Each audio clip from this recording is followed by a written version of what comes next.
आज हमारा विषय जो है वैराग्य और संयम। सबकी छुट्टियां अच्छी तरह निकली होंगी। कुछ रिवीजन किया कि नहीं किया? करा था महाराज। कुछ नहीं किया? करा था महाराज। करा था तो अच्छी बात। वैराग्य बस और हमारे संयम। गिने चुने लोगों ने ही हमारा सब किया था, हमने वेकेशन ही ली थी। नहीं, ये तो डॉक्टर अमिता तो आई हुई थी, इसमें शिविर में थी, दो चार लोग, तो रश्मि जी थी। आसक्ति और विरक्ति के मध्य जब जागृति खड़ी हो जाती है तब मत की जड़ें हिलने लगती हैं।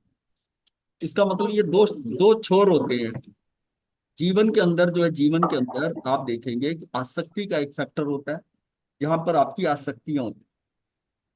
पता होता है ऐसा करना, इच्छाएं हैं, कामनाएं हैं, तृष्णाएं हैं, लिप्साएं हैं, जो भी है वो आसक्ति। और एक तरफ तो होता है जब धर्म से कुछ ऐसा कोई व्यक्ति मिलता है तो विरक्ति का एक पोर्शन दूसरा आता है कि होना तो ये चाहिए, हो ये रहा। जो हो रहा है वो उसकी आसक्ति है, हर एक की अपनी व्यक्तिगत उसकी आसक्तियां पड़ी होती है, आसक्ति होती है। विरक्ति जो होता है वो उसका ये होता है कि वास्तव में मुझे ये लक्ष्य करके यहां तक जाना। अब इसके बीच में मेरी किस समय किस काल अवधि से मेरी जागृति हो जाती है। मुझे कोई ऐसा सदगुरु मिल जाता है, ऐसा निमित्त मिल जाता है कि जिसके कारण मेरी जागृति हो जाती है। अब वो जागृति जब बीच में खड़ी होती है तब क्या होता है, तब वो ममत्व की जड़ें हिलने लगती हैं। कैसी? तब मुझे अपनी जागृति होने से क्या होता है, ये मतलब सिस्टम में कैसे आता है। मान लिया कि जागृति होती है, ये सारा खेल किसका है, ये आसक्ति का, ये सारा मोहिनी कर्म का। जब तक कि उसकी दर्शन मोहनी है और चरित्र मोहनी है, ये सारे उसके पड़े हुए हैं उसके, क्योंकि कर्म का बंधन इसी से। आठों कर्मों में जो है, जो एक्चुअल में खिलाड़ी है वो है मोहिनी कर्म। लेकिन उसके पीछे जो उसका बल है, पीठ बल है, वो ज्ञानावरणी कर्म और दर्शनावरणी। क्योंकि अगर वो जो भी हो रहा है वो अज्ञानता के कारण हो। मोहिनी कर्म है, मोहिनी कर्म किसी का है और ज्ञान का शिवक्षम ज्यादा है, तो वो उसको रोकता रहता है। क्योंकि ज्ञान से सजगता है, तभी हम कहते हैं कि सजग हो जाए, जिसको अभी आचार्य भगवान होश कहते हैं। तो वो सजग हो जाना जो है ना, इसका मतलब है कि वो विजिलेंट हो गया। हाँ। अगर तुम जागृत है हाँ। तो कर सकते हैं। हाँ, जागृत रोक सकते हैं अपने ये आप को, ये जागृति जो है ना, ये उसका पुरुषार्थ फैक्टर है। पुरुषार्थ भी उसका तभी होगा कि जितना वो उस समस्या को समझ रहा है पर वो जागृत है। फिर अब उसके बीच में वो बैलेंस बनाता है, उसका कितना उसका ज्ञान है और कितनी उसकी जागृति है, उसके हिसाब से वो एक अपनी स्टेज बना लेता है। एक तो एक ऐसा भी होता है जो कहता है कि मुझे तो अभी संयम लेना है। एक होता है कि नहीं, मैंने ये करना है, मैं उसके बाद इस जगह लूंगा, ऐसे लूंगा। वो प्लान करता है क्योंकि वो अभी इतना परिपक्व नहीं हुआ। एक तो ये होता है कि सब कुछ 1 मिनट में, यानी एक प्रवचन सुना और उसी समय मैंने संयम लेना है। कि काम अच्छा है ये गलत है। हाँ। वो डिसीजन एक सेकंड के लिए तो हमें पता ही था नहीं अच्छा है ये गलत है। हाँ। तो अगर तुमने ले लिया डिसीजन तो होने जो हमारा खा रहे पर जो अच्छा है वो जरूरी नहीं कि आपको पता हो। अच्छा लगता कैसे है, उसको अच्छा नहीं समझेगा। जिसको जैसे बीमार होता है, बीमार को ये कहा जाता है कि भाई ये चीज आपने खानी है नहीं, वो कहता मैंने नहीं खानी, ये मुझे अच्छी नहीं लगती। अब जिसको बुखार या ज्वर होता है उसको जो बताया जाता है, कई बच्चों को ये कहते हैं कि दूध ही पीना है, उसको टाइफाइड हो गया, वो कहता है नहीं मैंने दूध नहीं। अब की क्या है कि उसकी रुचि, उसको पता सही ये है, पर वो तैयार नहीं है उसको लेने के लिए, उसको तैयार के लेने के लिए, तैयार लेने के लिए। ये भी हमारी क्या है कि हम उस दिशा में कितना बढ़ते हैं, कितना पुरुषार्थ होता है। ज्ञान का हो जाना, उसको समझाते हैं कि नहीं ये तेरे स्वास्थ्य के लिए बहुत अच्छा है, ये सारा सही है, नहीं मेरे नहीं खा, ये दवाई जो है कड़वी है, वो होता बच्चा कहता मैंने नहीं लेनी। तो ये सारा क्या है कि ये हमारा, इससे मुझे अपने से ममत्व है। मैं नहीं, कड़वा नहीं खाऊंगा, मैं ये नहीं खा सकता, मेरी ऐसी आदत है, मैं दूध कभी पिया ही नहीं, मैं ऐसे नहीं। ऐसे ऐसे अटकाव होते हैं। एक जीव ऐसा है कहता मुझे सफेद चीज खाने को अच्छा ही नहीं लगती, सफेद नहीं खानी, दही नहीं खाता, दूध नहीं लेता, जो सफेद नजर, पता नहीं ऐसा जैसे किसी वर्ण से द्वेष हो गया। मुझे कोई भी सफेद चीज अच्छी नहीं लगती, ना दूध, मैंने अभी तक आज तक कोई सफेद चीज नहीं मैं खाने, मेरा मन नहीं करता। अब ये जो उस जीव भी जैसा ना, जैसे कुत्ते के कांटे को पानी से डर लगता है, पानी से डर लगता है, जिसको हम कहते हैं हाइड्रोफोबिया। हाइड्रोफोबिया, भाई कुत्ते ने काटा तो कुत्ते ने क्या कर दिया, लेकिन उसके शरीर के अंदर ऐसा परिवर्तन आ गया कि वो पानी से डरने लगा। जो पागल कुत्ता जब काट देता है कभी, तो उसके में जो पागलपन आता है, उसका इफेक्ट क्या होता है कि वो पानी से डरने लग जाता है। भाई ऐसी है जीव के, मतलब हमारी जो व्यक्तित्व है ना, उसमें बड़े फैक्टर है। कौन कहाँ अटकता है, कोई रंग में अटक रहा है, कोई इसके आकार में अटका है, कोई क्या, मतलब बहुत सारे फैक्टर हैं जिसको आप स्पेसिफाई नहीं कर सकते कि इसका ये है।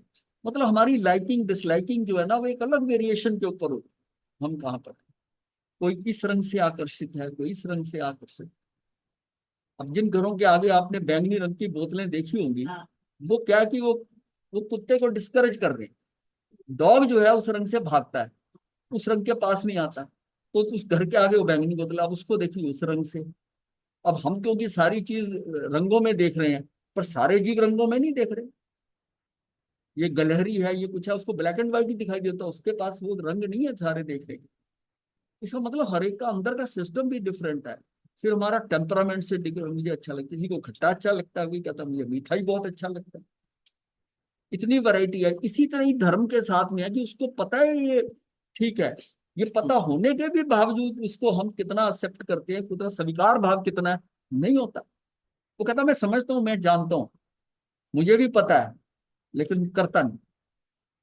तो ये क्या होता है कि जब तब ममत्व की जड़ें हिलने लगती है, हमारी जहां जहां पकड़ है ना, वो छूटने लगती है। मैं तो ऐसे ही करता हूँ, ऐसे करता हूँ, फिर वो बदल भी जाता है। वो कब होता है, किस लेवल की जागृति हुई है। जागृति जिस लेवल की होती है, उसके कारण उसकी परिणति कैसे होती है, और परिणति के बाद में निवृत्ति कैसे होती है। जागृति निवृत्ति निवृत्ति तक ले जाए, वो उस पर डिपेंड करता है कि वो कितनी स्पीड की है, किस इंटेंसिटी की जागृति। और ऐसी भी जागृति, एक प्रवचन सुना, खड़ा हुआ, मैंने दीक्षा लेनी है, और करके काम करके 6 महीने के अंदर ओवर हो गया। ऐसा भी है कि उसने संयम तो लिया बहुत छोटी उम्र में ही, उंगली पकड़ के चले गए साथ में, पर जीवन बहुत लंबा चला संयम के साथ। ये है अवंता मुनि का। तो ये सारी चीजें जो है ना, ये सब हरेक का एक इंडिविजुअल फैक्टर है, टाइम फ्रेम है, काल लग्दी है, कहाँ कहाँ आए हैं, और इसी में इसको हमने एक्सेप्ट करना है। ये इसको नहीं लाइक करता, ये इसको पसंद करता है, हम ये समझे कि इसकी सिचुएशन ऐसी है, इसको हम स्वीकार कर, जो ये है ना सो ठीक है। अगर हम सब जीवों को उनकी अकॉर्डिंग एक्सेप्टेबिलिटी रखें उनके हिसाब से, हमें कोई टेंशन ही नहीं, क्योंकि हमें पता है इतनी वैरायटी के लोग हैं, इतना है। इस सब्जी का ये टेस्ट है, ये थोड़ी ऐसी हो जाए ना, इसमें थोड़ा टमाटर का टेस्ट आ जाए तो ये और ही बढ़िया होती है। ऐसे कुछ हो सकता है? थोड़ी देर का भावावेश आता है, हाँ। उसको जागृति नहीं कहते। किसको भावावेश आता है, वो भी मतलब यह है कि इसका मतलब जागृत नहीं है। भावावेश क्यों आता है, मूर्छा में आता है। भावावेश का मतलब उसकी मूर्छा फैक्टर है, किसी चीज को देखकर उसमें मूर्छित हो जाता है, और मूर्छित होकर फिर उसको पता ही नहीं चलता मैं क्या करूं। यानी कि जिसको हम धर्म में विभाव कह देते, मतलब स्वभाव से छूट गया। स्वभाव से छूट गया मतलब विभाव में आ गया, विभाव में आ गया। वो भी उसके कर्मों के कारण ही है ना, वो विभाव में जाता, विभाव में जाता। तो हम सभी अनादि काल से विषयों के भिखारी, इंद्रियों के विषय। हाँ, तो यहाँ वैराग्य के पैर जम जाते हैं। विरक्ति आत्म जागृति की भूमिका है। विरक्ति जो है ना, वो आत्म जागृति की भूमिका है। आपको मतलब उसकी एक्सेप्टेबिलिटी जो बनती है ना विरक्ति की, वो आत्म जागृति के अनुसार बनती है। इसलिए देखा ना कि जानना अलग बात है, और उसको उसके प्रैक्टिकल के अंदर कर कर उसके अंदर जो है ना, हम जागृत हो जाएं चरित्र में। शायद बुद्धि के स्तर पर उतना ज्ञान नहीं हुआ, बट अंदर से जागृति हुई। ये जो शिविर का जो प्रयोग होते हैं, इसका मतलब ये नहीं कि बहुत ज्यादा थ्योरी की आपको जरूरत है। उसके अंदर तो यह कि उसमें आपने अपने चरित्र को ढालना है। ये एक्चुअल प्रैक्टिकल है, प्रैक्टिकल है। और उसमें परिवर्तन जो होता है वो अंदर जाकर हमारे अचेतन मन में जाकर आता है। चेतन मन के लेवल के ऊपर नहीं है, जब वो गहराई में जाता है तब हमारी कोई कुछ हमारी वृत्तियां जो पड़ी हुई है ना, वो उसमें, अब चेतन चेतन मन के अंदर, चेतन मन तो कंट्रोल कर लेता है सारी चीजों को, समझदारी से जो ज्ञान है उससे चेतन मन से तो कंट्रोल हो जाता है। थोड़ा सा ज्ञान से हटा, चेतना से हटा, मूर्छा में गया, वो हावी हो जाते हैं पुराने संस्कार, और उससे वो गलती करा देते हैं जो आप सोच भी नहीं सकते कर सकते।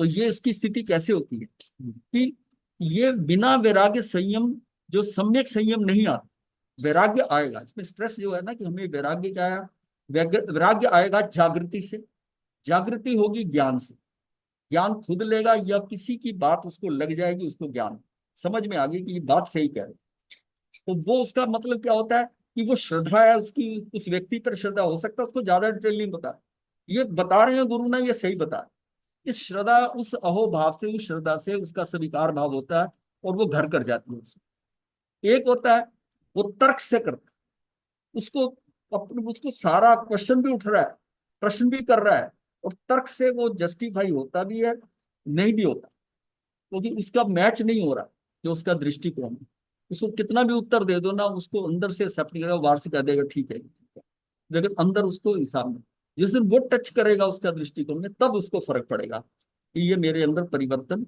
आ गया। परिवर्तन कितना जीवन में आता है, ये आपको इसकी लिमिट ही नहीं, एक प्रवचन ला सकता है, 10 साल की मेहनत पढ़ते हुए स्टडी करते हुए वो ला सकती है, किसी का कुछ पता नहीं, जिसको हम कह देते हैं इसकी काल लब्धि परिपक्व होगी थी, काल लब्धि परिपक्व होगी थी, मतलब उसको कब परिवर्तन आना था उसका आगे, परिवर्तन तो जीव के आ सकता है ना काल लब्धि की परिपक्वता से। अब इसमें पीछे के संस्कार पड़े हो जीव के, कैसे कैसे रहा है।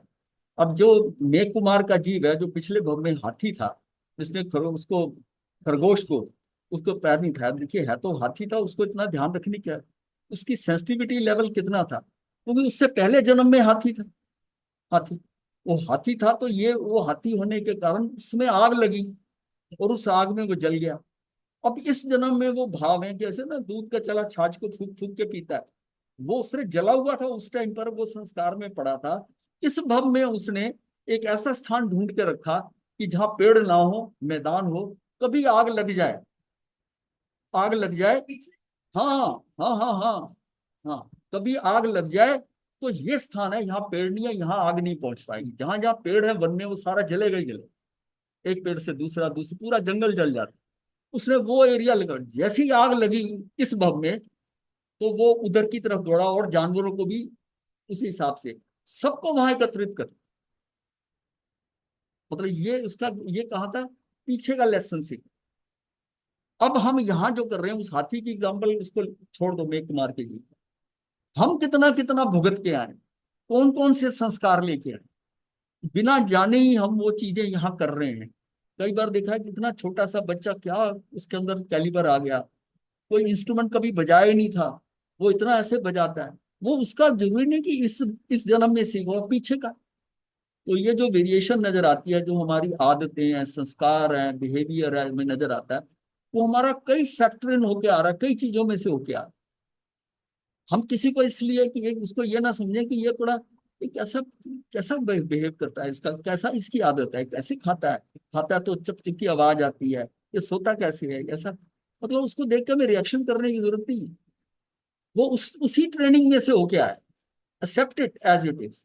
और आप अपने को भी देखो कि हम भी किसी को कैसे लगते होंगे, तो एक दूसरे को तभी है कि जीव भाव से एक्सेप्ट करे, ये डिफरेंट डिफरेंट, आप कहीं पर जाते हैं, हरियाणवी आके मिलता है आपको, वो अपनी भाषा में बोलता है, वो इस तरह बोलता है, और आपको खड़ी भाषा लगती है उसकी हरियाणवी की, ये बोला, वो ऐसा बोलता है, तू तू करके भी बोलता है उसमें। और जो पंजाब से आता है, वो चाहे बात बड़ी कड़वी करेगा, और वो तुसी मुसी करके घुमा के करेगा, हाँ जी करके, और चाहे गाली भी देगा तो, हाँ, वो उसको भी अंदर भाव कुछ भी होंगे तब भी कुछ रखेगा, वो बिल्कुल खड़ी भाषा में बात करेगा। ये भाषा भी हमारी जगह जगह की होती है, वहाँ के सिस्टम से होता है, लेकिन हम उसको एक्सेप्ट करते हैं। साउथ इंडिया में भी जाते हैं, साउथ इंडियन बोलता है, उसको हम जिस भाषा में समझ सकते हैं, इंग्लिश में या कैसे, या जेस्चर से बात करके, तो ये हमने देखा है कि बात करने के ढंग से वो एक जीव दूसरे जीव को समझ लेता है, पूरी बात नहीं समझता लेकिन उसको अंदाजे से बताते हो। कोई कई बार मतलब विदेशों में बात करके जो भाषा नहीं भी आती ना, उसको थोड़ा आइडिया दिया, ऐसा ऐसा करा, तो अगले ने काफी हद तक 70-75% वो समझ गया कि हम क्या कहना चाहते। तो ये मतलब जेस्चर बहुत ज्यादा इंपॉर्टेंट होते हैं, इशारा करके बताकर। तो ये सारा क्या कि हमारा ज्ञान जो है ना, ज्ञान है, ये पीछे का सारा ज्ञान जो आ रहा है, वो डाटा फॉर्मेशन आपके पास है, मतलब उस हाथी के पास वो डाटा था, घाटा था ना। बच्चे का एक बार है ना, वो गर्म पतीले में हाथ डाल दे, दूध के पतीले में, लुढ़कता लुढ़कता है और उसमें हाथ डाल दे।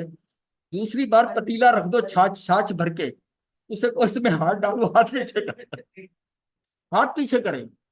अब ये उसकी लर्निंग कैसे होगी? बिल्कुल अबोध डाले, ये उसको उसने उसकी पड़ गया। हाँ, हो गया, वो वहीं पर ही है। तो उसी उसी से अब क्या है कि हमारा, इसलिए हम जहां जहां हमने भुगता है, जैसा जैसा भुगता है, जैसी जैसी विचारधारा, उसके अनुसार हमारा यहाँ पर बिहेवियर है। और हमको सबकी जो विविधता है, विषमता विविधता है, इसको पूर्ण टोटल स्वीकार करना चाहिए, टोटल स्वीकार करना। इसलिए इतनी विविधता है हर चीज में, खाने में है, वैरायटी में है। मैं तो यही खाता हूँ। तो ये खा रहे हो, दूसरी चीज खाओगे तो उसका टेस्ट अलग होगा, उसको उस ढंग से लो सकते हो। अपनी एक्सेप्टेंस लेवल कैसे बढ़ाना है? अपनी लाइकिंग से नहीं, उसकी वैरायटी देखकर कि ये इस वैरायटी का। जैसे भाषा के अंदर है, कि हरियाणवी बोल रहा है तो हम कहते हैं हमें समझ में आ गया ना, ये कैसा भी बोलता, अपने को क्या लेना था, ये पंजाबी में बात कर रहा है, ठीक है, हमारा काम हो गया। तो हमको उनकी वो उन चीजों पे ध्यान नहीं देना है। जब हम ध्यान नहीं देते ना, तो हमें उसके अंदर अंदर उहापोह नहीं होती, हम फंसते नहीं है। नहीं तो क्या है, वो कुछ सेकंड की क्रिया आपको कई मिनटों तक अंदर आपके चलती रहती है। इसका मतलब आप ऑक्युपाइड हो जाते, मतलब उसने हल्की सी हरकत करी, आपका ध्यान गया, और आपके अंदर जो है ना, उसका विश्लेषण चालू हो। ये कैसे करते हैं, ऐसे थोड़ी करते हैं, अब चल ऐसे ऐसे। उससे क्या हुआ कि आपका वर्तमान वेस्ट हो। सारा खेल ये है कि आप क्रियाएं हमारे सामने होंगी, क्रियाएं होंगी, वैरायटी की भी होंगी। मुझे उस क्रिया का उसमें अगर तो मुझे जरूरत है तो मैं देखूं, अगर मेरी निगाह में भी पड़ गई है, उसको देर एंड देन फिनिश करो। उसके ऊपर कहानी नहीं बनानी अंदर, तो मेरा समय खराब हो। का मुद्दा बना लेते हैं। हाँ, चर्चा का। फिर मेरा मेरा समय तो खराब हो गया, अब मैं उसको जाके दूसरे साथी को बताता हूँ। हाँ, दूसरे साथी को बताता हूँ, देखो वो कैसा है, वो ऐसे ऐसे करता है। अब हमने क्या करा, उस समय अपना समय फिर खराब किया, और उसके कान में ये बात डाल दी। सबसे ज्यादा जो इफेक्टिव चीज है, वो जो है शब्दों को कान में डालना दूसरे। बाकी सारी चीजें इंद्रियों की जो जाती है ना, अगर सुगंध कोई आई, दुर्गंध आई, जैसे हटी, आप वहां से हटे या वो चीज हटी, वो खत्म। भोजन खाया, खराब खा लिया, गलत खा लिया, 1-2 दिन में फूड पॉइजनिंग होगी, निकल जाएगा, शरीर में कुछ नहीं टिकता। बट शब्द जो है ना, इसलिए ये जो पांचवी इंद्रियां ना सबसे आखिर में मिलती है। इसको, इसका प्रयोग बहुत ही, और इसका कोई ढक्कन नहीं है। नाक को भी बंद कर सकते हो, मुंह भी बंद कर सकते हो, आंखें भी बंद कर सकते हो आप, ये सारा बंद कर सकते हो। लेकिन ये खुले हैं, हल्की सी भी आवाज पड़ जाए और हम उधर अट्रैक्ट हो जाए, वो पूरा डाटा आ जाता। नहीं आता तो आप उसके बीच में पूछ लो तो क्या कह रहा था ये। अब क्या कि ये जो है ना, ये निकलती नहीं। ये कब निकलेगी? ये अंत समय तक भी, अंत समय तक भी वो शब्द याद रह सकते। नाम दिया है। हाँ, लोग, मतलब ये जो है ना, ये कान जो है ना, कान बहुत है। और अच्छा, सुनने की कोई ट्रेनिंग नहीं होती, हमने कई बार बात की है। लिखने पढ़ने की सब ट्रेनिंग है, लेकिन सुनना कैसे है, कितनी एकाग्रता से सुनना है, कानों से सुनना है कि प्राणों से सुनना है, उसको कैसे सुनना है। अब जिस जिस जिस उस जब सुन रहे हैं ना, उसमें हमारी एकाग्रता कितनी है, और वो उतनी ज्यादा अंदर चली है और निकलेगी नहीं। फिर इसमें हम सुन भी रहे हैं और उसके हाव भाव भी देख रहे हैं, वो इंटरप्रिटेशन अलग दे देता है। खाली शब्द किसी के द्वारा सुने और आपने जो बताया है उसके साथ आपको देखा कि ये बोल कैसे रहा है, ये सारे ये सारी जो सेंसेस है ना, ये बहुत प्रॉब्लम करती है। और ये हमको आकर ध्यान में जैसे प्रॉब्लम करती है। ध्यान के अंदर जो विचार उठ रहे हैं, ये जो सारा स्टोरेज है वो निकल गया, सारा स्टोरेज निकल गया। इसका मतलब अगर हम बहुत सोच समझकर उन शब्दों को कानों में घुसने देते, ग्रहण करते, हम आपस में कम से कम बोलते, मुझे ज्यादा सुनना ना पड़ता, मैं काफी खाली रहता, तो मेरी शांति बड़ी जल्दी हो जाती। जितना मैंने कानों में डाला है, ये मुझे प्रॉब्लम करे। अब बात रही कि कानों में डाले ना क्यों। अब जो ज्ञान है, जैसे हम बात कर रहे हैं, ये जो ये ज्ञान से अगर अंदर परिवर्तन आ रहा है और वो अंदर लग रहा है जिससे एकाग्रता से, अब सबको अपने अपने हिसाब से समझ रहे हैं। जैसे हम शुद्ध ज्ञान और मति ज्ञान लेते हैं, तो मति ज्ञान पीछे फैक्टर क्या है, उसका मति ज्ञान क्या है, उसके मति ज्ञान के अकॉर्डिंग उसको शुद्ध ज्ञान हो, शुद्ध ज्ञान। और फिर जब आगे एक्सप्लेन करेगा तो फिर उसको मति ज्ञान से वो दूसरे के लिए शुद्ध हो जाए। तो इसमें बहुत ज्यादा पर्टिकुलर रहना, हमें समझना है कि मुझे क्या सुनना है और क्या नहीं सुनना। अब यहां से ये बात आती है कि हम सभी अनादिकाल के विषयों के भिखारी, यानी इंद्रिय विषयों के, और अपेक्षा अनुसार उनकी पूर्ति एवं अपूर्ति कारण कषायों में उलझे रहते। अब ये हमारे कषाय है। अब उस व्यक्ति को नाम आते हमें ध्यान आ जाता है, उसका पूरी पिक्चर आ जाती है। ये पिछली बार आया था ना, ऐसा सब बोल के गया। उसके बाद में अगर नहीं नजर आता तो आज वो विचार नहीं आता। अब उसको देखते ही विचार आ गया। इसलिए वो जो गुजराती वाली जब बोलते हैं ना कि जोता जहर छे, जोता जहर से मतलब तुझे बाहर देखना जहर है। बड़ा बड़ा मतलब बड़ा उसकी मीनिंग बड़ी गहराई की है। जोता जहर छे मतलब आंख खोलकर किसी को देखना ये जहर है तेरे लिए, जहर है। पग मुक्ता पाप छे, घर से पैर बाहर निकाला मतलब क्या है, पग मुक्ता कहां से, आत्मा से। आत्मा से बाहर तू गया, स्वभाव से विभाग में गया, पग मुक्ता पाप छे, वही पाप हो गया। और माथे मरण छे, तुझे पता नहीं मर कब जाना है, मरण कब जाना है। इसका मतलब है कि जोता जहर छे, ये सिर्फ एक इंद्रिय को लेके कहा, तो इसका मतलब सारी इंद्रियों को ले लो। ये तो बेयर मिनिमम जितनी हमारी रिक्वायरमेंट है ना, उसका इनपुट शरीर में जाना चाहिए, नहीं तो वो कहीं ना कहीं प्रॉब्लम करेगी, करेगी प्रॉब्लम करेगी। पता नहीं किस एंगल से कहाँ से निकल कर वो आएगी और कहाँ हमारे हमारे को वहां परास्त कर देगी। कितनी कोशिश ध्यान में करते हैं, बार बार ये इंस्ट्रक्शन दी जाती है ना, एक बार रुक के फिर दोबारा से सोहम करके कि फिर आओ फिर आओ। अगर 1000 बार भी वापस आना पड़े तब भी आओ। अब वो निकाल कौन रहा है, ये वो संस्कार निकाल।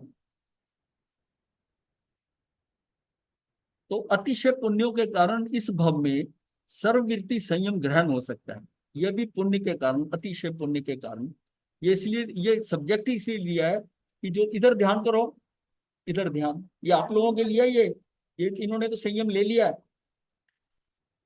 अतिशय पुण्यों के कारण इस भव में सर्ववृत्ति संयम ग्रहण हो सकता है। संयम अंगीकार करने के उपरांत वर्षों संयम की साधना करने पर भी मुख पर साधुपने का आनंद झलकता नहीं, तो उसका मुख्य कारण संयम पर्याय का गौरव हमारे अनुभव में नहीं आ रहा, और इसके फलस्वरूप संयम जीवन की चमक हमारे चेहरे पर झलक नहीं रही। इसका अर्थ है कि हम कहीं अटके हुए हैं। मतलब संयम का, अगर मान लिया कोई कहता है कि मेरा 20 साल का संयम है, वो उसका 20 साल का संयम झलकना चाहिए। ये हो सकता है किसी का 15 साल का झलके या 10 का, और वो कोरा का कोरा ही नजर आए। फिर उसका कंपैरिजन करो, जब दीक्षा ली थी उसमें चेहरा कैसा था, उसमें भाव कैसे थे उस स्थिति में। चाहे हम कह देते हैं वो 7वां गुण स्थान था, जो भी है, लेकिन फर्क तो जरूर आता है। जिस समय दीक्षा होती है उस टाइम पे चेहरे पे क्या होता है, वो अंदर के भाव ही होते हैं ना। चेहरा को बदलता कोई दूसरा थोड़ी करता है। ये मेरे अंदर के उस टाइम कितने उत्कृष्ट भाव हैं कि ऐसे रिफ्लेक्ट हो रहे हैं। और अब इतने सालों का संयम मानते, वो चेहरे के ऊपर वो नूर ही नहीं नजर आता, वो संयम का वो नजर नजर ही नहीं आता। भाई संयम तो ऐसी चीज है कि ये तो रिफ्लेक्ट होनी चाहिए। इसी फल में जिसमें रस होता है उसके ऊपर की स्किन पे चमक होगी। संतरा जितना ऊपर से छिलका पतला और चमकदार होगा, चमक रहा होगा, उसका मतलब रस इसमें ज्यादा है। इसका मतलब उसको रस आया ही नहीं, उसको रस ही नहीं आया। इसका मतलब तो उसने संयम को ढोया, संयम को ढोया। संयम अंगीकार करने के उपरांत वर्षों संयम की साधना करने पर भी क्या, कि ये साधना क्या है, कि पालना, ऐसा करना है, ऐसा करना, पालना, आराधना नहीं। शब्द एक साथ, इसको संयम की पालना करने पर भी मुख पर साधुपने का आनंद झलकता नहीं, तो इसका मुख्य कारण संयम पर्याय का गौरव हमारे अनुभव में नहीं आ रहा है, और इसके फलस्वरूप संयम जीवन की चमक हमारे चेहरे पर झलक नहीं रही है। इसका अर्थ है कि हम कहीं अटके हुए, हमारी विचारधारा बदल गई। मतलब ये भी भाव आ गया, इससे अच्छा तो घर में ही थे। इतनी सी बात काफी पूरे संयम को धोने की, इससे अच्छा तो हम घर में ही थे। इसका मतलब वो जो था उस टाइम मोमेंटली हो गया, अब उसको ढो रहा है। अब ढोने में क्या है कि उसकी क्षमता होती है, एक तो होता है घर की स्थिति ये करी, फिर उधर पालता है, वो फिर खींच रहा है, घसीट रहा है, संयम को घसीट रहा है, उसमें आनंदित नहीं हो रहा कि मुझे किस पुण्य से किस स्थितियों में मिला और क्या मिला। आगे इस विषय में जब आगे चलेंगे तो फिर पता चलेगा कि कैसे व्यक्ति बदलता है। इसके फलस्वरूप संयम जीवन की चमक हमारे चेहरे पर झलक नहीं इसका आता है कि हम अटके हुए। इसका विशेषण अति आवश्यक है, नहीं तो यहां तक पहुंचने का सारा परिश्रम व्यर्थ हो सकता है। गंतव्य तक पहुंचने का मार्ग किसी अन्य साध्य तक ले जाएगा और साधना, सम्यक साधना निष्फल हो जाएगी। घी को राख में मिलाने जैसा कार्य करो। केसर मिल गई गारा में, मतलब यह कि सारा कुछ होने के बाद भी केसर भी हाथ में आ गया और मिला दिया गारा में। घी है, उसको घी को कहाँ मिला दिया, राख में मिला दिया। घी को राख में मिलाने जैसा कार्य कर दिया। आचार्य उमा स्वाति जी मोक्ष मार्ग के संदर्भ में कहते हैं, आत्म तत्व प्रकट ना हो तब तक प्रत्येक परिस्थिति में स्वयं को समझाने की कला अर्थात सम्यक ज्ञान है। आत्म तत्व प्रकट ना हो तब तक प्रत्येक परिस्थिति में स्वयं को समझाने की कला अर्थात सम्यक ज्ञान है। उसको जितना जितना सम्यक ज्ञान का मतलब सही ज्ञान है, पढ़ने से, गुरुओं के बोध से, कैसा भी करा, उसको ये आत्म तत्व प्रकट नहीं हुआ अभी तक, फिर भी उस परिस्थितियों को समझ रहा है, सारी परिस्थितियों को समझ रहा है किस ढंग से। आत्म तत्व की सहज प्रकटीकरण के कारण उसकी तीव्र रुचि अर्थात सम्यक दर्शन। अब ये क्या है, आत्म तत्व सहज प्रकटीकरण के कारण उसकी रुचि तीव्र हो, उसकी रुचि तीव्र। ये जो सम्यक दर्शन है, जैसे कहते हैं ना 10 रुचियां के बात आती है, तो उसकी फिर रुचि डेवलप होती है कि उसने कुछ चीज का जो थ्योरेटिकल थी वो प्रैक्टिकल दिख गया। सम्यक दर्शन का हमारे धर्म में इतना ज्यादा क्यों बताया है कि जो कुछ थ्योरी से जानना जानना हो रहा है उसको मैंने देख लिया, अनुभव आ गए।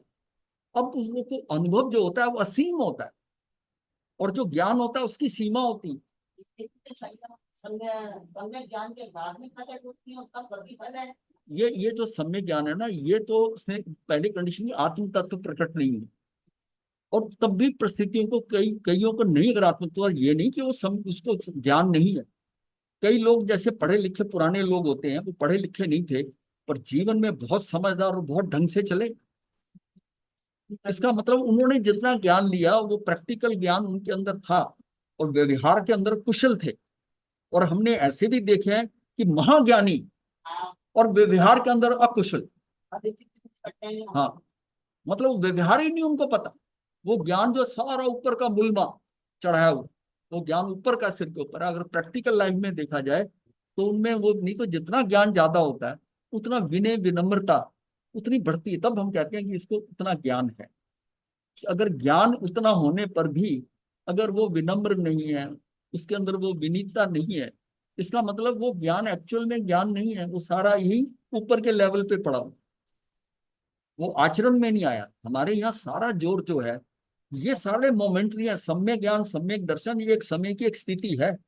खेल सारा सम्यक आचरण में है, वो क्रमशः हो रहा है। हाँ, हाँ, जो उसका उस चरित्र में कैसे आ रहा है, उसके आचरण में कैसे आ रहा है, तभी कहता है ना स्वरूप रमनता। अब उसमें वो रमन करने लगे। रमन तब करेगा जब उसको संयम में आनंद आए। ये तो एक होता है मैंने समय समाय कर ली, गुरु ने बताया था, पाठ कर लिया, प्रवचन कर दिया, ये कर दिया, सब किया किया, वो सारा है एक तो क्रियाओं को करके कर रहा है। और एक आदमी जो शांत बैठा और अब ये सुना है जो है ना, उसको उसकी जुगाली कर रहा है, समझ रहा है, उसको आनंदित हो रहा है। अच्छा, ये क्या बात बताई, बहुत, ये मेरी मिथ्या मानते ये बहुत है, ये चीज बड़ी अच्छा, आज का पॉइंट बहुत अच्छा, उसके ऊपर उसका विचार पूरा चल रहा है। ये इस ढंग से क्या है कि उसके अंदर वो परिपक्वता आती है। ये एक्चुअल स्वाध्याय है। स्वाध्याय का मतलब आगे किताब लेके बैठना नहीं है। जो चीज आपने पढ़ी है या सुनी है उसके ऊपर स्वयं का अध्ययन, स्वयं का अध्ययन, वो स्वाध्याय। अब स्वाध्याय तो बहुत है, लोग एक एक घंटा वो करते हैं, ये पढ़ लिया, ये पढ़ लिया। और हाँ, उसकी भी इंपॉर्टेंस है, उसको हम इग्नोर नहीं करते कि हर चीज का प्रभाव है। उसको उसको कर रहा है, एक बार कर रहा है, 2 बार कर रहा है, इसको वो कर रहा है। लेकिन असली चीज तो वो है कि जो आपको पूरे प्रवचन में 2 लाइनें ध्यान में रहेगी और उस पर आपका पूरा विचार चले, चिंतन चला और वो गहराई में ले गया, तब आपको लगता है कि आज कुछ मिला। और असली स्वाध्याय का जो मेन है लाइन, वो होगी जो आपने पकड़ ली, जो पकड़ ली। तो आत्म तत्व की सहज प्रकटीकरण के लिए उसकी तीव्र रुचि अर्थात सम्यक दर्शन है। और आत्म स्वरूप जाग जाए, ये अलग डेफिनेशन, इसको सम्यक दर्शन से मत जोड़ो। ये हमारे अंदर स्टेजेस चल रही है। आत्म स्वरूप जाग जाए, इसलिए सदा जागृत रहना, अनुसंधान करना, देह में, मन में, वचन में, इंद्रियों विषय के सेवन में सतत आत्म जागृति टिकाए रखना, कभी भी जागृति का दीप ना बुझे, इसकी जागृति रखना अर्थात सम्यक चरित्र। आत्मस्वरूप जाग जाए, इसका क्या मतलब? आत्मस्वरूप मतलब अंदर से, ये अंदर आत्मा के अंदर एक चीज जब बात लगती है और फिर सोचता है अब आगे से तो मुझे ऐसा ही प्रकृति। हाँ, शब्दों की बात है ना, मतलब अंदर अंदर अंदर जागृति हो गई। ये तो शब्द बिल्कुल जो उमा स्वाति जी ने जैसे लिखे है ना, हाँ, मतलब उसको उसको जच गई बात। जचना मतलब है आत्म स्वरूप जाग जाए, आपकी पुराने मति ज्ञान के अंदर वो नई बात आकर फिट हो गई आपके। बात ये होती है कि जो शब्द है ना दृष्टिकोण, दृष्टिकोण का मतलब है कि ये हमारा कौन है, किसी का इतना है, किसी का इतना, किसी का इतना। वो जो पॉइंट आ रहा है मेरे दृष्टिकोण को टच कर रहा है, अगर वो बाहर है इससे, इस रेखा से बाहर है, ये समझ नहीं आया, पता नहीं क्या बोल। और 2 4 5 बार जो 2 साल 3 साल बाद ये आपका दृष्टिकोण ऐसे हुआ, वो पॉइंट बीच में आया, एकदम लगा ओ अच्छा उस दिन वो जो बात कही थी ना वो ये है। तो वो फिर तो जाग जाए। हाँ, उसका जो दृष्टिकोण था उसके बाहर की बात थी। तो ये हमारी सबकी एक सीमा है इस बात की। तो दृष्टिकोण जितना वाइड होगा उतना वो कवर करेगा। एक फोटोग्राफर होता है ना, बड़ी भीड़ की पिक्चर खींचनी होती है, एक एक आदमी की खींचनी होती है, वो लेंस बदल लेता है, तो उसको कहते हैं क्या करें, कह रहा वाइड लेंस लगा। वाइड लेंस का मतलब है कि उसने कवरेज ज्यादा करना, ज्यादा करना। तो ये इसी तरह ही हमारे दृष्टिकोण का है कि मैं अपना दृष्टिकोण कितना वाइड करूं। मुझे वाइड कैसे होगा, मेरे अंदर के मति ज्ञान से कितना। वो जो श्रुत ज्ञान है पूरा का पूरा मेरी समझ में नहीं आया, कुछ पोर्शन समझ में आ गया, लेकिन जो बाकी पर छूटा वो समझ में आ गया।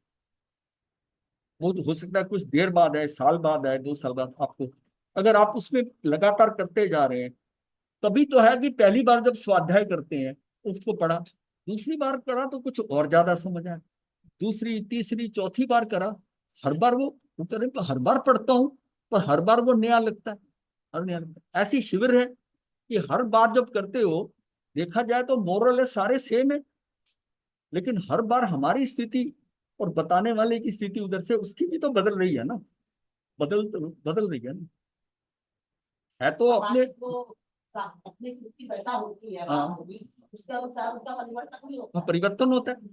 अब मैं कितना, परिवर्तन हाँ, चेंज हो जाता है। हाँ, अब इसको हमारी धर्म की भाषा में शिवक्षम कह दी। अब शिवक्षम को समझिए, शिवक्षम का है कि पहले उसके ऊपर तरपाल का कपड़ा आया हुआ था रोशनी के ऊपर, अब उसके ऊपर उससे पतला पॉपलिन का आ गया, अब उसके बाद मलमल का आ गया, उसके बाद एक ट्रांसपेरेंट कपड़ा आ गया, रोशनी जागी होगी। अब वो कपड़े का वो जो है ना उसकी सघनता जो है उससे उससे फर्क पड़ा, कितना सघन कपड़ा उसके ऊपर था और कितना धीरे धीरे उसमें रोशनी। और बल्ब तो सबका एक ही साइज का, एक ही रोशनी का। अब जो कोई व्यक्ति उतना नहीं समझ रहा तो उसको हम ये लेते हैं कि इसके ऊपर कपड़ा मोटा आया, दोष इसका नहीं, क्योंकि हमारे जो कर्म बन रहे हैं जैसे हो रहे हैं हर एक को आप ये मान के लिए, मतलब उसको हमने निर्दोष मानना है। जो शब्द हम कहते हैं ना कि अनुष्ठान जैसे होता है ना कि यज्ञ करते हैं किसी चीज का, जैसे उसमें आता है ना कि ये 24 मिनट का अनुष्ठान करा रहे हैं, हाँ, तो उसमें होता है कि एक जैसे पूरा तप होता है उसमें एक पर्टिकुलर प्रक्रिया होती है जिसके एक अलग स्पेसिफिकेशन होती है, आपने हिलना डुलना नहीं है, ऐसा ऐसा करना है, वो अनुष्ठान है। हाँ, अनुष्ठान, हाँ, ये मतलब एक अलग होता है कुछ उससे। जैसे अब ध्यान करते हो, काय सर करते हो, जैसे कि अब ये नियम का घाट, है, नियम का घाट। हाँ, नियमबद्ध है और उसको पूरा फॉलो करना है, उसमें थोड़ा भी हिलना नहीं है, यहाँ तक कि खुजली भी हो जाए वो भी नहीं करनी। ये अनुष्ठान का मतलब है। अगर बताया गया कि काय हिलनी नहीं चाहिए पूरी तरह, नहीं तो बैठे हैं आप, ये काय सर्ग है या ध्यान है, कैसे कोई फर्क कैसे है। ध्यान में आप फिर भी हिल डुल सकते हो, चलते, उसमें हिलना डुलना नहीं है। तो ये आत्म स्वरूप जाग जाए, इसलिए सदा जागृत रहना। और अनुसंधान शब्द बड़ा अच्छा है, शोध करना, ये अनुसंधान, उसके ऊपर चिंतन करना। आपकी कहीं कमी आ रही तो फिर आप प्रश्न करो, पूछो, इसको लटकाना नहीं है। वो नहीं तो वो वैसे ना बिखरा हुआ पड़ा रहेगा तो ज्ञान। और जैसे ही आपका अनुसंधान करने के बाद पक्का, अच्छा दैट इज इट, ये ऐसा है इसलिए कहा गया है, वही उसका क्लियर हो, उसका समाधान हो जाता है ना। समाधान हो, हाँ, समाधान हो।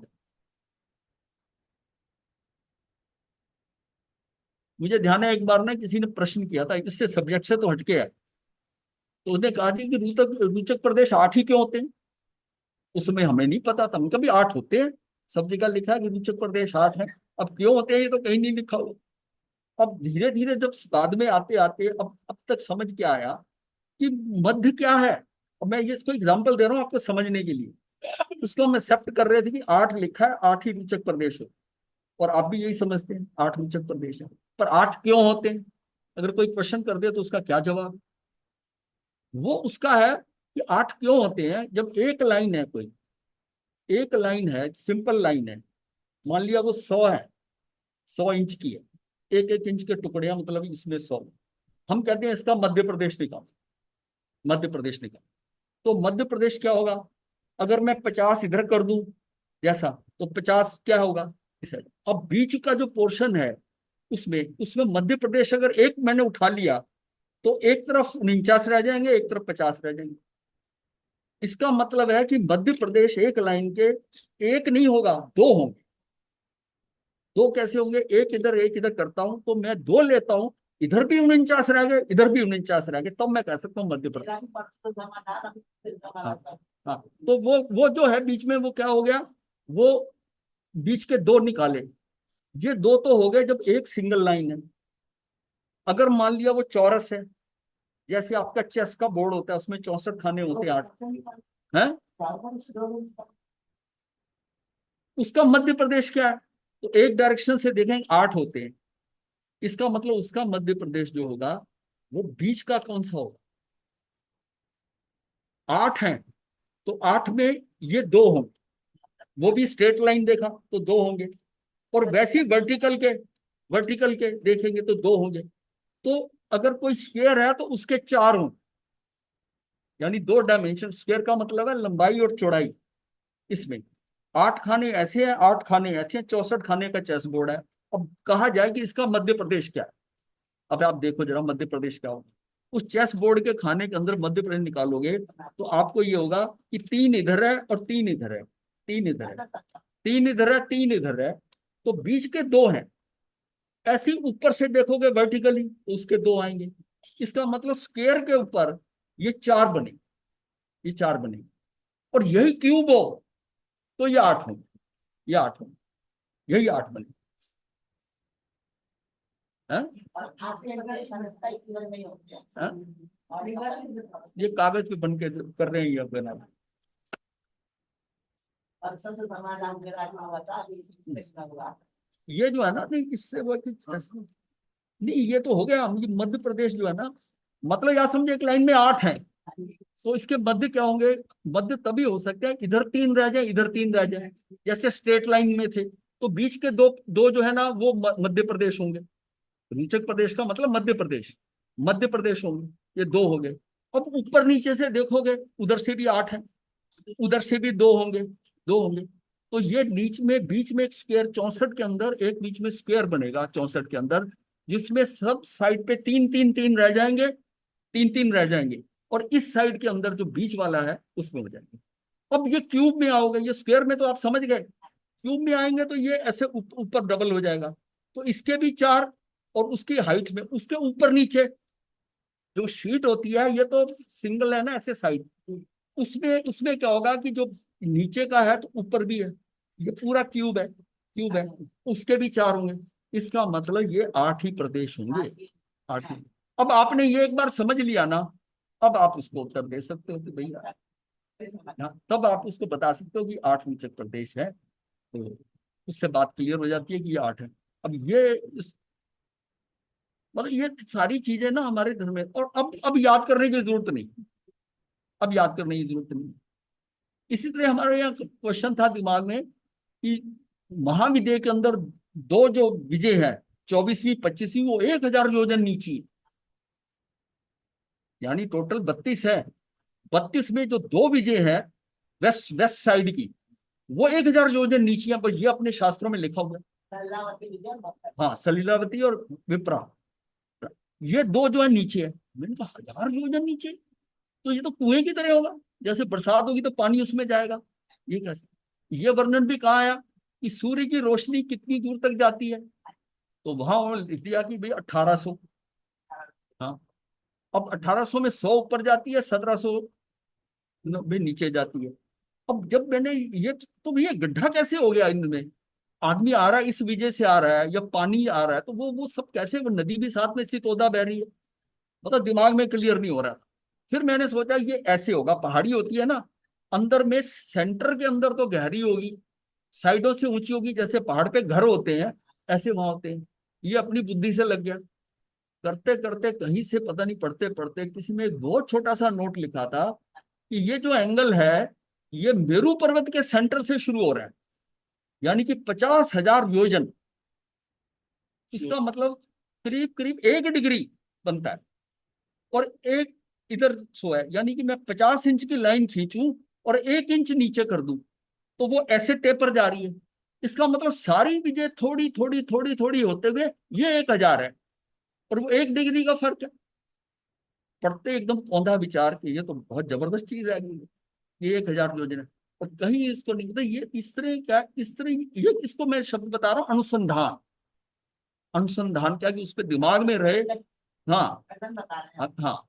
अनुसंधान क्या करना होता है कि हमें वो जो एक बार अनुसंधान हो गया, अनुसंधान से खुद से किया खुद से किया जाए। और दूसरे के लेकर भी आप उस पर स्टडी करते हो ना, आपके अंदर भावी है, उसको देख के अट्रैक्ट, अच्छा ये वो है, आपका लिंक हुआ ना।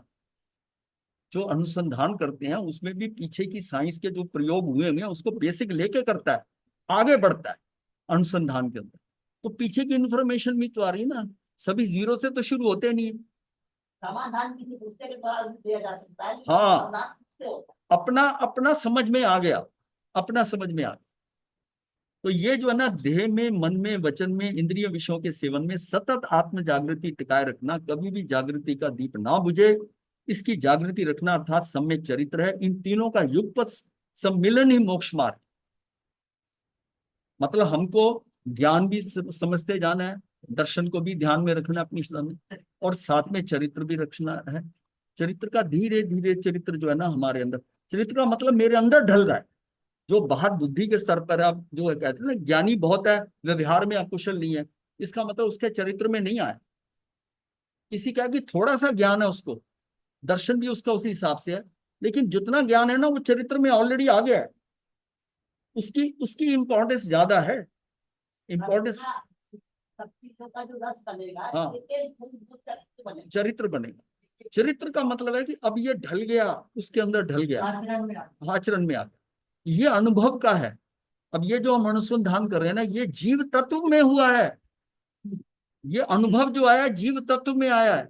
जीव द्रव्य के अंदर जो है जानना हो रहा था, जीव द्रव्य था उसमें जानना हो रहा था। जीव द्रव्य प्रकाश है, और ये एक फ्लेम की तरह आपको नजर आ रहा है। ये तत्व जीव तत्व है, जीव तत्व है। अनुसंधान भी तत्व में ही होता है। हाँ, जीव तत्व में होगा, या उस पॉइंट पे हम आ रहे हैं कि जीव तत्व में ही होगा। उस तत्व में जब हो गया, ये मेरा जो अनुसंधान है, ये उस समय का काम आएगा। ये उसका मतलब, उस हाथी के अंदर भी जब जला था तो उसने सोचा हम क्यों जले, वो पेड़ जल रहे, जल रहे, कहीं कोई बचना नहीं, जानवर नहीं बचा। उस समय अंदर जो चला वो गहरा चला गया, और अगले जन्म के अंदर वो जो है, वो उसकी उसके अंदर वो पूरा संस्कार बन गया, संस्कार बन गया। उसका जो संस्कार। चीज, हाँ, जो चीज मेरे इस तत्व में आ जाएगी, जीव तत्व में आ जाएगी, वो मेरी एक्चुअल इंप्रूवमेंट है, जिसको हम कहेंगे कि ये प्रमोट हो। इसी को कह सकते हैं कि ज्ञान भव में जाता हाँ, है, वो भव वाला में ज्ञान जाता है। है, वो ज्ञान, ये अनुभव का ज्ञान है। हाँ, और फिर क्योंकि जीव तत्व में ही, हम बता के, जीव तत्व में ही सम्यक दर्शन पड़ा है, जीव तत्व में ही केवल ज्ञान पड़ा है, उसमें नहीं है, द्रव्य में नहीं है, द्रव्य में नहीं है। और द्रव्य मतलब देखा जाए तो बाहर वाले के लिए मैं द्रव्य हूं, मैं अपने अनुभव में जो मुझे चख रहा, मुझे स्वाद आ रहा है, जो मुझे अनुभव में आ रहा है, वो मेरा तत्व है। जो पैसा गल्ले में है, जो पैसा गल्ले में आ गया, जो मेरे गल्ले में आ गया, वो मेरे कंट्रोल में है। जो पैसे मेरे बाहर पड़े, मेरे पास इतना पैसा, इतना पैसा, इतना पैसा, वो सारा जो है वॉश आउट भी हो सकता है, जा सकता है। जो मेरे पास आ गया, अब मुझे पता है कि ये जा नहीं सकता, ये जा नहीं सकता। इसी तरह ये अंदर, ये मेरा क्या हो गया कि मेरे अंदर जो अनुसंधान के कारण मेरे अंदर आ गया, ये अपने को ये नहीं कि इसी भव के काम आएगा। हाँ, संस्कार बनते हैं ना। तो अभी आजकल छोटे छोटे बच्चे क्या करते हैं, उसको देखकर लगा कि ये आज किसी ने सिखा दिया क्या उनको?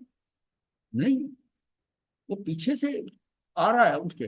उन्होंने उस समय जब करा, पूरे अनुसंधान से पूरे उनके तत्व में वो चला गया।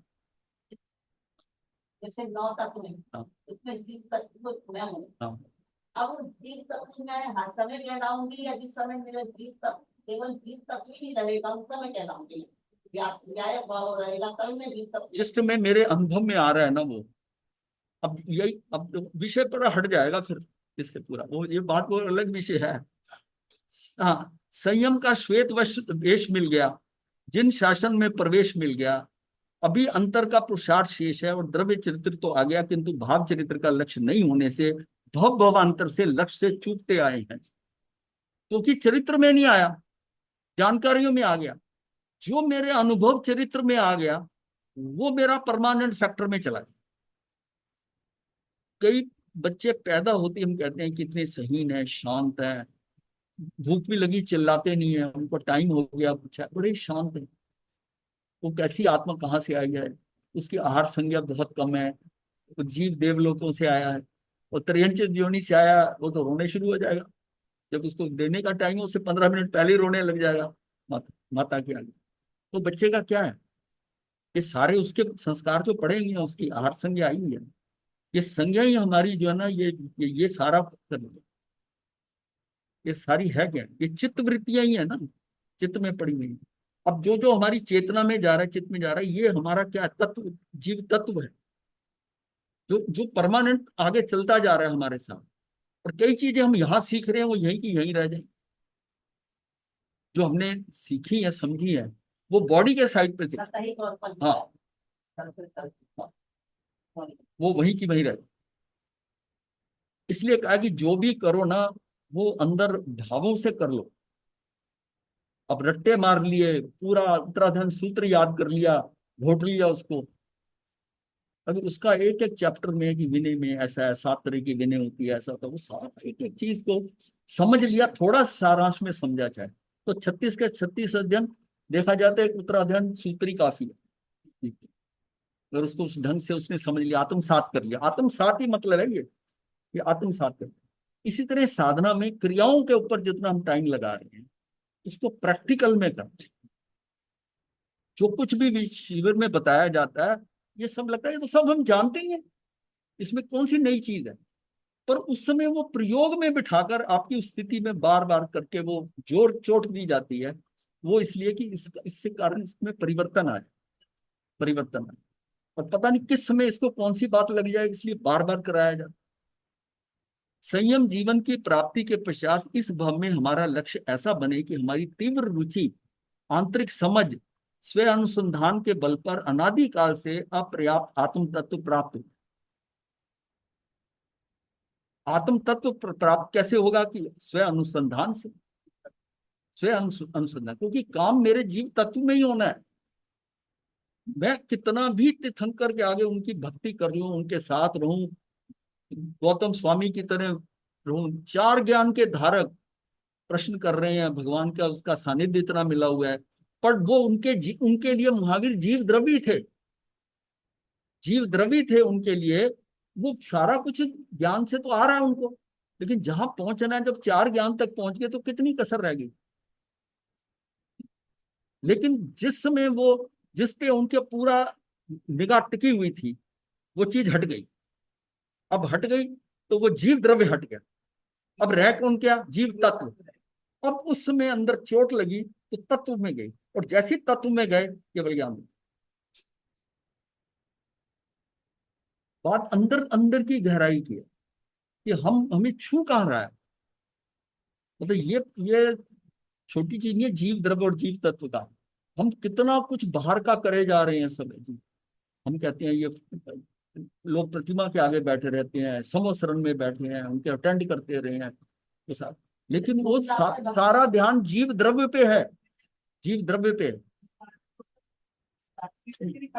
हाँ, ये अपना अपने हाथ में नहीं है ना। ये नहीं ये नहीं था कि वो नहीं समझते थे, चार ज्ञान के धारक हैं, कोई ऐसी बात थोड़ी है। लेकिन वो वहां इतना हाँ हाँ, उसके साथ उसका समय आता है ना जब, अब भगवान ने उनको भेज दिया या देव शर्मा को बोध दे के आ उस समय पर। वो देव शर्मा का बोध तो होने नहीं था, एक्चुअल भगवान ने इनको बोध देना था। देव शर्मा तो इसका पत्नी से इतना ज्यादा आकर्षण था कि उसने तो मना कर दिया कुछ बोध लेने के लिए। देव शर्मा तो उसने ना कर दी। अब उनको समझ में आया कि केवल भगवान ने क्यों मुझे भेजा यहाँ पर। जिसमें उनको केवल ज्ञान हुआ तब नजर आया कि मुझे तो वहां से निकाला गया, मुझे वहां से निकाला गया कि ये सामने रहेगा तब भी लास्ट मोमेंट तक यही करके। अब यहाँ पर भी क्या होता कि भगवान के जाने के बाद वो पार्थिव शरीर जो पड़ा रहता, वो उसी को देख देख के रोते रहते, उसी शरीर को देख के। वो भी जीव द्रव्य था, बिना जीव के वो उसका द्रव्य जब उसी के ऊपर उनका होता। यहाँ वो चले गए, इस बात का उनको चोट लगी कि अंत समय तक चले गए और मुझे इन्होंने भेजा, और जिस काम के लिए भेजा वो काम तो व्यर्थ का था। यानी ये होता कि वो लोग वो संयम के लिए तैयार हो जाता है, देव शर्मा नहीं हुआ तैयार।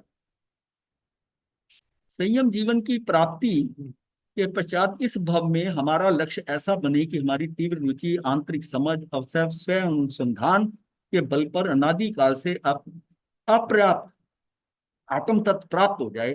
संक्षेप में कहें तो इस भव में हमारे आत्म स्वरूप का प्रकटीकरण हो जाए। पूर्व में भी अनेक बार चरित्र मिला था, परंतु लक्ष्य से भटकने के कारण सही मार्ग छूट गया और उन मार्ग पर बढ़ गए और सारा प्रयास असफलता की ओर ले गया। तभी तो है, मतलब इसका मतलब संयम जब कितनी बार लिया होगा, जो कह दिया कि पात्रियों रोगों का मेरु पर्वत खड़ा हो सकता है, तो इसका मतलब है कि कितनी बार संयम लिया होगा। और हम सोचेंगे इस बार संयम ले लिया तो हमारा तो बस काम नहीं। सारा प्रयास असफलता की ओर ले गया। अब इस भव में सावधान हो जाना, पूर्व भवों में जो भूले हुई है उस भव में फिर से ना। देखिए, संयम ले लिया तो इसका मतलब है कि उस लूडो में आपको सीढ़ी मिल गई, किसी को बड़ी मिल गई, किसी को छोटी मिल गई, और सीढ़ी चढ़ते ही वो सांप आगे आ गया। हाँ, वो सांप आगे आ गया, तो सांप से फिर तो ये संयम लिया, और फिर भावधारा बदल गई। क्या बनी, अब आगे के विषयों में जब चलेंगे कैसे भावधारा बदलती है, हम कहाँ के कहाँ नीचे चले जाते हैं। ये तो उस समय का एक उत्कृष्ट भावता की भाव आया कि भाई गुरु के प्रति या अपने संयम के प्रति या ऐसा बोध हुआ कि संयम ले लिया, तो वन टाइम एक चीज हो गई। बट उसका असर प्रभाव जो है वो कैसे कैसे डिक्लाइन हो, कैसे कैसे धीरे धीरे कम पड़ता है, कम पड़ता है, कम पड़ता है। तभी तो जीव कहता है कि इससे अच्छा तो मैं घर में ही था, संयम पता नहीं कैसे ले लिया। और यहां तक कह देते हैं कि गुरु जी के कहने में मैं आ गया, इनके प्रभाव में आगे व्यक्त कर दिया इन्होंने, इन्होंने मूड लिया। आ गया। ऐसा दृढ़ संकल्प और सतत जागृति रखते हुए किसी भी प्रलोभन वश में ना जाते हुए उनसे बचते हुए सन्मार्ग नहीं छोड़ना है। शासन प्रभावना के नाम पर नाम प्रभावना, अनुकूल गोचरी, शिष्य प्रशिष्य की चाह, पदवी प्रसिद्धि का लोभ, पुण्योदय के प्रलोभन में नहीं भटकना, इन सब का आकर्षण हमें तात्विक संयम जीवन से दूर ना ले जाए। इसकी सतत जागृति बनी रहे, इसलिए सतत जागृत रहते हुए लक्ष्य प्राप्ति की प्यास जगानी चाहिए होगी। अंदर जो है ना, सतत जागृत रहते हुए लक्ष्य प्राप्ति की प्यास जगानी होगी। जैसे जैसे संयम पर्याय बढ़े वैसे वैसे आनंद बढ़ना चाहिए। यदि आनंद में वृद्धि नहीं हो रही हो तो आत्म संशोधन आवश्यक है। अगर उस आनंद से, जिसमें दीक्षा ली, जब पहली बार गोची लेने गए, लोग वंदन कर रहे हैं, ये कर रहे हैं, बड़ा आनंदित फील हो रहा है, सबकी स्थिति जब दीक्षा ली होगी ऐसी नहीं। अब क्या है, अब वो आके छूते हैं, पैर छूते आ रहे हैं, ठीक है, काम ही इनका तो काम ही यही करना। मंगल पाठ सुना दिया, वो भाव जो है ना वो चीज रहती है। अब ना रहे, डिक्लाइन तो होती है थोड़ी, क्योंकि तभी तो आता है ना, सातवें छठे में झूलना क्यों हो रहा है, तो सातवीं वाली स्थिति तो अंतर्मुहूर्त उसकी है और नीचे अंतर्मुहूर्त है। जब जिस स्थिति के अंदर महावीर जैसे, जो कि शाही समिति थी, और वो सातवें छठे के अंदर झूलते झूलते, सिर्फ सातवें छठे में, यहाँ तो छठा भी छूट जाता है, पांचवा चौथा, और ये भी नहीं पता चौथा क्या निश्चय से है भी कि नहीं, निश्चय से है तो नहीं। तो ये सारी स्थितियों में देखकर सिर्फ संयम ले लेना, ऐसा संयम तो फिर वो मेरू पर्वत ही बन गया ना ओगे पात्रों में। इसका मतलब वास्तविकता कुछ और है।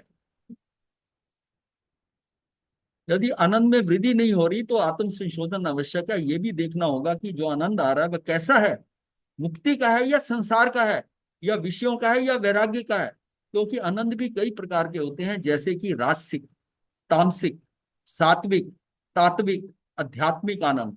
अब आनंद क्या आ रहा है, तो ये सारा फिर आगे हम ना इसको चलेंगे कि राजसिक आनंद क्या है। राजसिक आनंद है वैश्विक अनुकूलताओं को, यानी विषयों की अनुकूलता से उत्पन्न उत्तम गोचरी, उपकरण, उपाश्रय, शिष्य, भक्त, श्रावक, श्राविकाएं, प्रशंसा, सिद्धि, प्रसिद्धि आदि में प्रसन्नता की प्राप्ति, पांचों इंद्रियों के अनुकूल सामग्री तथा उनके भोग में उत्पन्न होने वाला आनंद, रासिक आनंद। बड़ा आनंद, संयम वो कहता बहुत आनंद आ रहा है संयम। बिल्कुल। लुधियाना के सिविल लाइन में चतुर्मास है, सारे मल्टी मिलीनियर आसपास हैं, बढ़िया कोचरी मिल रही है, सारे आ रहे हैं, प्रवचन भी अच्छा हो रहा है, सब ठीक हो रहा है। ये छोटी जगह में जहाँ जा रहा है, यहाँ कैसे लोग आ रहे हैं, कैसा कर रहे हैं, दोनों बराबर चलता है, कंपैरिजन होता है ना, कैसे लोग आते हैं, कैसे बात करते हैं। पांच हैं।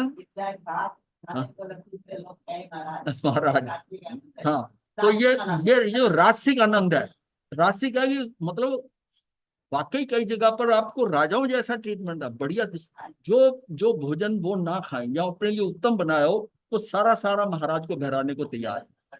हाँ, वो दे देते हैं। इसका मतलब उसका वो जो आनंद आता है आपको, रासिक आनंद, रासिक आनंद।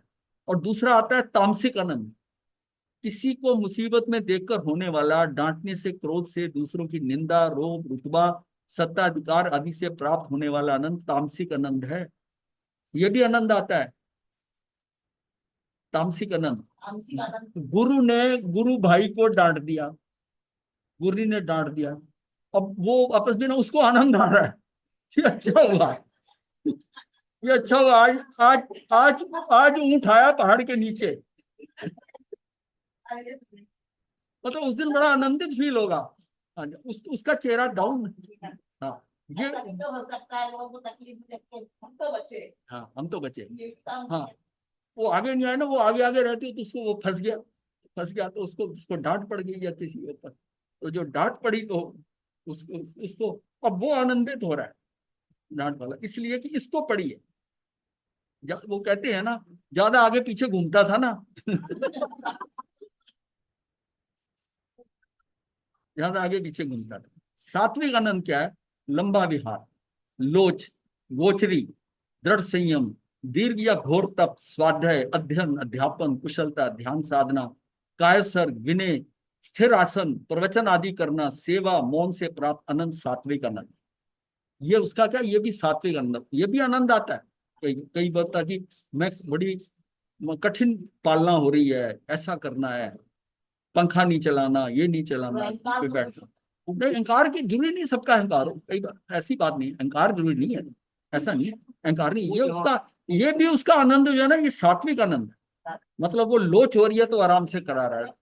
हाँ, लोच कराने में जो है, गोचरी ला रहा है, जैसी भी मिल गई ले ली, वो आनंदित है। दृढ़ संयम है, मतलब उसको संयम के अंदर ज्यादा मजा आ रहा है, जितना दृढ़ हो, दृढ़ उसका। तात्विक आनंद, थोड़ा इसको आगे बढ़े तो और क्लियर होगा। तात्विक आनंद क्या है, कि साधना में रुकावट या ना चल रही हो, तब भी सतत प्रसन्न आत्मलीन दशा, अस्पताल में 10-12 दिन का संपूर्ण आराम, वहां एसी चल रहा, बीमार हो गए, हॉस्पिटल में पड़े हैं, तो वो डॉक्टर कहता है आपकी छुट्टी कर दे, देख लो, वरना 2-4 दिन और मतलब एक बार आए हैं तो ठीक ही हो जाए। तो बाह्य क्रिया छूट जाने पर तब भी भीतर से सतत जागृति, जड़ चेतन भेद, आत्म विशुद्धि, जन्य आनंद मतलब वो हॉस्पिटल में आ गया, तब संपूर्ण आराम है, बाहर क्रिया छूट भी गई, तब भी भीतर में सतत जागृति, जड़ चेतन आदि का भेद, आत्म विशुद्धि, जन्य आनंद, तब भी आनंद में है। हाय हाय नहीं कर रहा, कुछ नहीं कर रहा आदमी। और मन में भाव क्या कि जितनी दर्दना है ठीक है यहाँ, इसमें भी कोई शोक दुख नहीं है, दुख नहीं हो, ये तात्विक आनंद है, दुख नहीं हो, सतत आनंद में रमन हो। क्या हमारी भूमिका ऐसी ही है? भाई परिस्थिति का निर्माण कर्म सत्ता के हाथ में। जो मुझे बाहर जो मिल रहा है ये मेरी कर्मफल चेतना। कर्मफल चेतना कैसे है कि वो कर्मों का उदय आया, पुण्य उदय जैसा है वो स्थिति बन रही है, उसको भी स्वीकार भाव से ले। गोचरी अच्छी मिल गई, खराब मिल गई, कुछ भी मिला, ये मेरे कर्मों के अनुसार मिल रही है, जो भी मिल रही है ठीक है, उस कर्म के अनुसार मिल रही है। तो बाह्य परिस्थिति का निर्माण जो है कर्म सत्ता के हाथ में है, जबकि किसी भी परिस्थिति में मन की प्रसन्नता को बनाए रखना हमारे हाथ में। ये जो हमारे हाथ में, क्या मन की प्रसन्नता, बाहर की प्रसन्नता, बाहर की चीजें तो मेरे कंट्रोल में नहीं है। टाइम हो गया। आध्यात्मिक बन गया। हाँ, बस एक रह गया ये, उसके बाद में।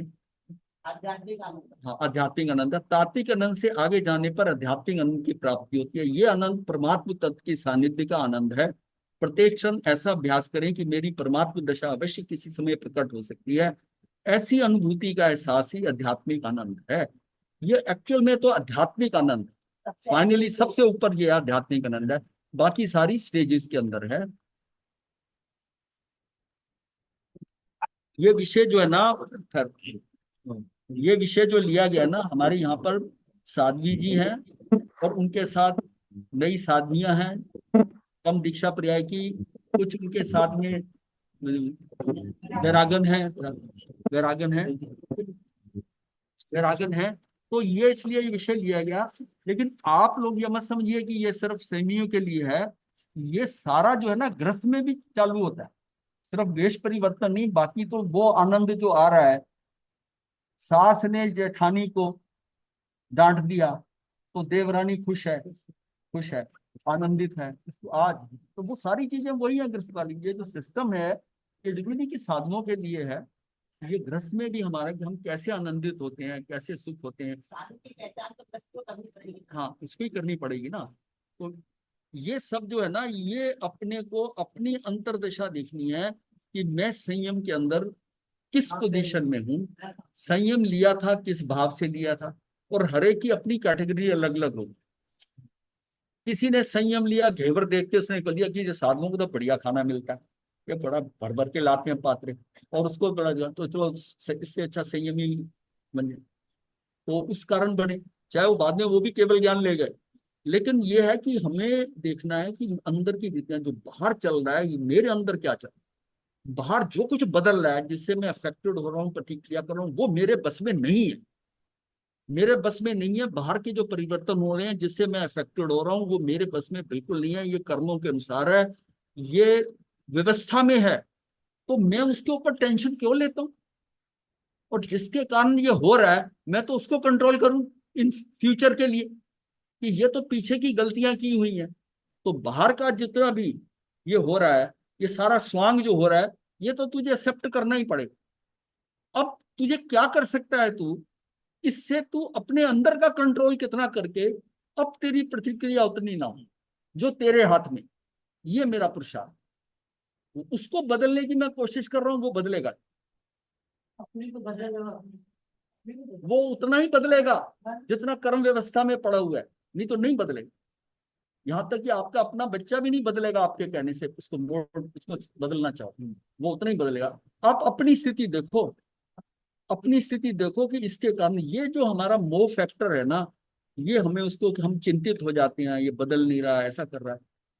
इस रियलिटी समझो, ये जितना बदलना आप बदल जाएगा। एक बार कहने में बोलेगा नहीं बदलता, ना बदले, आपको क्या लेना देना।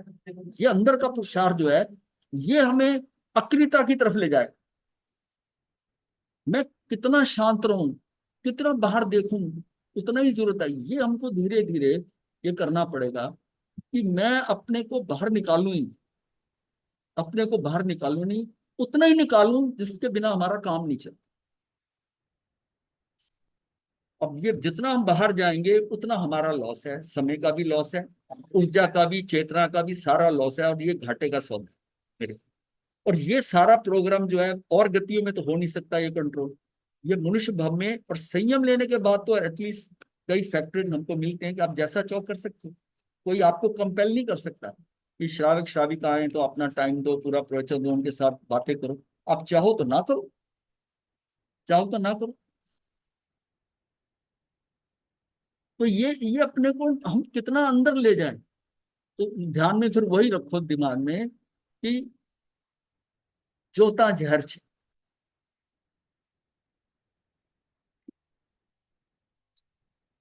हम्म, हम्म, नमो हरिहंताय नमो भयानि मूलम हरिहंताय विद्यामंगलम साहुमंगलम योगी सनतो धम्मोमंगलम जदारि लोकस्य हरिहंताय विद्यालोकतमा साहुलोकतमा योगी सनतो धम्मोमंगलम जदारि शरणं हरिभंते शरणं प्रपद्यामि सिद्धे शरणं प्रपद्यामि साधु शरणं प्रपद्यामि वेणुनी रत्नं धन्वं शरणं प्रपद्यामि हरिभंता जी का शरण सिद्धा जी का शरण साधु वेणुनी कृपया धन्वंता यार